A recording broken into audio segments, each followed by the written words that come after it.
എന്റെ ഈ കർത്തവ്യത്തിലേക്ക് കിടക്കുക. നമ്മൾ നിന്ന് വിട്ടുപിരിഞ്ഞു പോയ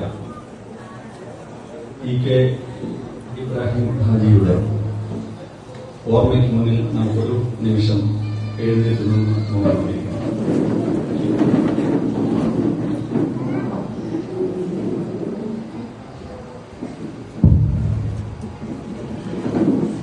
EK ഇബ്രാഹിക്ക ഈ പ്രദേശത്തെ കാപ്പമ്മൽ ഇടവനക്കുന്ന പ്രദേശം ഏറ്റവും കൂടുതൽ കുടിവെള്ള ക്ഷാമം നേരിടുന്ന പ്രദേശമാണ് എന്ന തിരിച്ചറിവിന്റെ അടിസ്ഥാനത്തിൽ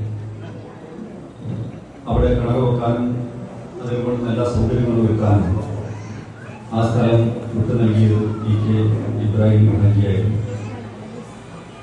അദ്ദേഹത്തിന്റെ അഭാവത്തിൽ അദ്ദേഹം നമ്മെ വിട്ട് പിരിഞ്ഞതാണ്. അദ്ദേഹത്തിന്റെ കുടുംബം നമ്മോടൊപ്പം ഉണ്ട്.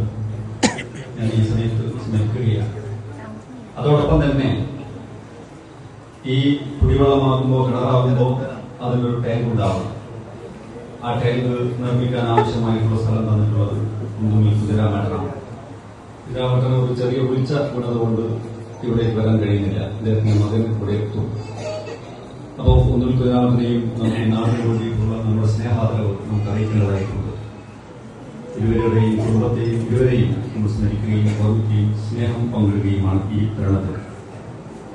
ഇതിന്റെ കുറച്ച് നാൾവഴികളുണ്ട്. ഈ ഒരു കുടിവെള്ളത്തിന്റെ ഏറ്റവും കൂടുതലെത്തിയതിന്റെ കുറച്ച് നാൾവഴികളുണ്ട്.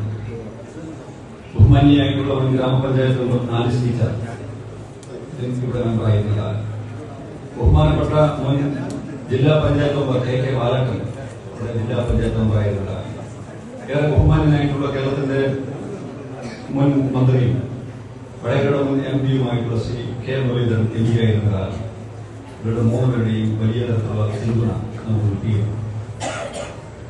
പേരാമ്പ്ര ഗ്രാമപഞ്ചായത്ത് 2 ലക്ഷം രൂപയും ബ്ലോക്ക് പഞ്ചായത്ത് 2 ലക്ഷം രൂപയും ജില്ലാ പഞ്ചായത്ത് 10 ലക്ഷം രൂപയും ബഹുമാനപ്പെട്ട MP-യുടെ 21 ലക്ഷം രൂപയുമാണ് ഈ പദ്ധതി ഇന്ന് പൂർത്തീകരണത്തിലേക്ക് എത്തിയിട്ടുള്ളത്. മൊത്തം 35 ലക്ഷം രൂപയുടെ പദ്ധതിയാണ്. കുറച്ച് പണം കൂടി അതിൻ്റെ അകത്ത് ബാക്കിയുണ്ട്. ആ പണം MP-യോട് പറഞ്ഞ് നമുക്ക് മറ്റ് എന്തെങ്കിലും ബാക്കി കൂടി ചെയ്യാൻ പറ്റുമെങ്കിൽ അതുകൂടി ചെയ്തെടുക്കണം എന്ന് ഞങ്ങൾക്ക് ആഗ്രഹമുണ്ട്. അതിനുകൂടിയുള്ള സഹായം ഇദ്ദേഹത്തിന്റെ പദ്ധതിയും നമുക്ക് വേണം. അതാണ് ആ കാര്യത്തെക്കുറിച്ചൊക്കെ തന്നെ പറയാനായിട്ടുള്ളത്. എന്തായാലും 74 കുടുംബങ്ങളാണ് ഈ കുടിവെള്ള പദ്ധതിയിലൂടെ നമുക്ക് വെള്ളം എത്തിക്കാൻ സാധിക്കുന്നത്. അത്രയേറെ പുണ്യമായ മറ്റൊരു കർമ്മം സമൂഹത്തിലില്ല എന്നുള്ള തിരിച്ചറിവ് ഞങ്ങളെ സംബന്ധിച്ചിടത്തോളം ഉണ്ട്. അത് എനിക്ക് ഈ നാട്ടിലെ സാധാരണക്കാരായിട്ടുള്ള ആളുകളോട് പറയാനായിട്ടുള്ളത്, നിങ്ങളത് ഒരു കുഞ്ഞിനെ പോറ്റുന്നത് പോലെ